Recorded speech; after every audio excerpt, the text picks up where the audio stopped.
పిట్టె కొంచెం కూత గనమన్నట్టు పిల్లగాండ్లు జూత్తే బుత్తెమంతున్నారు. కాని సూషిన్ రానుల్లా కొండ శిల్వ పామును పట్టుకొని ఎట్లొత్తున్నారో. ఇక పామును జూత్తనేమో ఒక్కటే మొలక ముగ్గుర్ని మింగేటంత పెద్ద గానొత్తున్నది. గీళ్లు జూత్తనేమో ఒక్కనికి సుతం సక మూతి మీద మీసం కట్టు కూడా రాలేదు. కాని ధైర్యంగా 15 అడుగుల మీదున్న కొండ శిల్వ పామును చేతుల పట్టుకచ్చిండ్రు. అసలు ముచ్చటేందంటే యూపీలున్న బులంద్ షహర్లా గీ పిల్లగాండ్లాడుకునే జాగలకచ్చింది గీ కొండ శిల్వ. కాని గింత పెద్ద పామును చూసి అసలెవ్వలు గుబులు కూడా వడలేదట. ఇంక మీదికెంచి ఫారెస్టులకో పోలీసులకో సుతం కంప్లైంట్ చేయకుండా డైరెక్ట్ గా గీ పిల్లగాన్లే పోయి వానపామును గదా పట్టినట్టే కొండ శిల్వను పట్టుకున్నారట.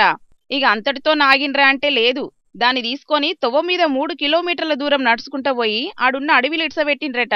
ఇక గీళ్లను చూసి తొవ్వంటి పోయేటోళ్ళందరూ మస్తు పర్షానైండ్రట. గీళ్లు పామును పట్టుకొని తొవ్వంటూ పోతుంటే ఫోటోలు సెల్ఫీలకు ఎగబడ్డారట శానా మంది ఆడున్నోళ్ళు. ఇక గీ వీడియోలు సోషల్ మీడియాలో వైరల్ అయ్యే వరకు కొందరు పిల్లగాండ్ల ధైర్యాన్ని తారీఫ్ చేసుకుంటే కామెంట్లు పెడుతుంటే, ఇంకొందరేమో వయసుకు మించిన పనులు చేసి పానాల మీదికి తెచ్చుకోవద్దు, ఒకవేళ పాము ఉల్ట మీద పడి గీల మీద దాడి చేస్తే ఏంది పరిస్థితి, గిసొంటి పనులు చేయొద్దని పిల్లగాండ్లకు చెప్పుకోవాలని గరమైతున్నారు ఇంకొందరు వీడియో చూసినోళ్ళు. చలిచీమలు పడితే పాము జీవిడ్చిందన్న ముచ్చట్లు చిన్నప్పటి సంది చదువుకుంటూనే ఉన్నాం గాని ఇప్పుడు మాత్రం పిల్లగాండ్ల దెబ్బకు పెద్ద కొండ శిల్వనే తోక ముడుచుకుంది పోన్రి. ఇక గీ ముచ్చట గిట్లుంటే గిడున్న పోలీస్ మేడంని చూడుండ్రి కింగ్ కోబ్రా పామును ఎట్లా పట్టిందో. కేరళ రాష్ట్రం తిరువనంతపురంలున్న ఇండ్ల పొంటి వాగులగానొచ్చిందంట గీ పాము. ఇక గిది చూసి ఆడున్నోళ్ళందరూ మస్తుగా గుబులు పడ్డరట. ఈ ఎంబట గి ముచ్చట్ను ఆడున్న ఫారెస్ట్ ఆఫీసర్లకు మదలబ్ చేసిండ్రట.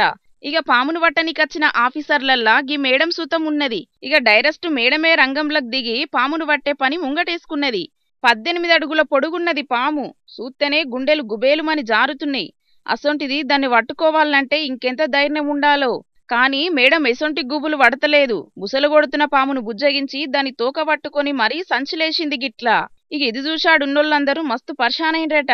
మా పానాల్ని కాపాడనికి వచ్చిన దేవతని పామును పట్టిన మేడాన్ని తారీఫ్ చేసిండ్రట ఆడున్నోళ్ళందరూ.